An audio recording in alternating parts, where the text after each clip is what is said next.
Isang nakakagulat at nakakakilig na revelasyon ang lumutang kamakailan, lumantad na sina Catherine Bernardo at Alden Richards sa kanilang tunay na nararamdaman para sa isa't isa. Matagal na itong hinihintay ng kanilang mga fans, at ngayong nangyari na, tila sabay-sabay ang kilig ng buong bansa. Sa isang intimate interview na ipinalabas online, magkatabi at magkahawak kamay ang dalawa habang sumasagot sa mga tanong. Ayon kay Alden, matagal ko nang gustong sabihin to. Pero ngayon, handa na kami. Habang si Catherine naman ay ngumiti at naglahad, oo, mahalaga siya sa akin. At hindi na namin itatago. Doon pa lamang ay nagpalakpakan na ang studio audience. Sa bawat titig nila sa isa't isa, kitang-kita ang lalim ng koneksyon at damdaming hindi kayang ikubli. Ibinahagi ni Alden kung paano siya naging sandalan ni Catherine sa mga panahon ng pagod at katahimikan. Hindi siya madaldal kapag malungkot. Pero ramdam ko. At nandun lang ako, aniya. Si Catherine naman ay nagsabing, bihira ka makahanap ng taong kaya kang damayan sa pananahimik. Siya yun. Ang kanilang mga pahayag ay tila musika sa tenga ng Kathden fans. Agad na nag-trending sa social media ang hashtag na #Kathden lumantad na. Sa loob lamang ng isang oras, umabot ito sa milyong mentions sa X, dating Twitter. Naging laman din ito ng mga news site, entertainment blogs, at TV headlines. Hindi lamang fans ang natuwa, pati mga kaibigan sa industriya ay nagpaabot ng pagbati.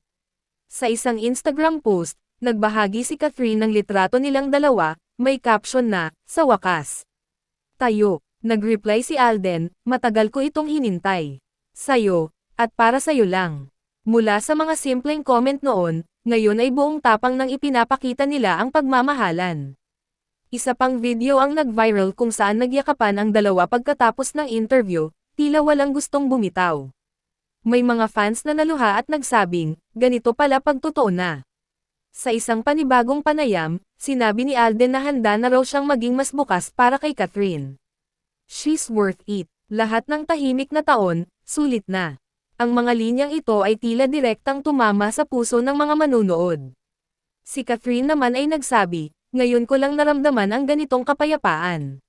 Mas naging inspirasyon ngayon ang tambalang Kathden hindi lang sa pag-ibig kundi sa pagiging totoo. Marami ang humahanga sa kanilang katapangan sa harap ng maraming mata.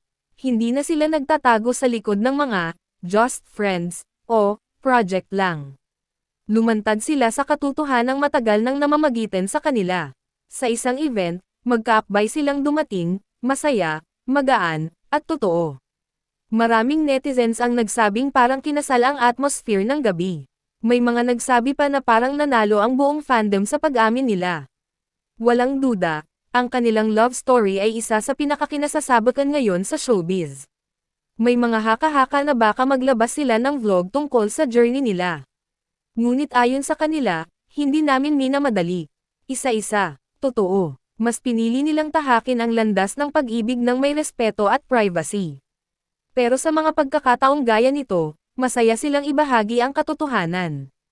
Ang kanilang paglantad ay simbolo ng tapang at tapat na pagmamahal. Hindi lang ito tungkol sa kilig, kundi sa katapatan sa damdamin.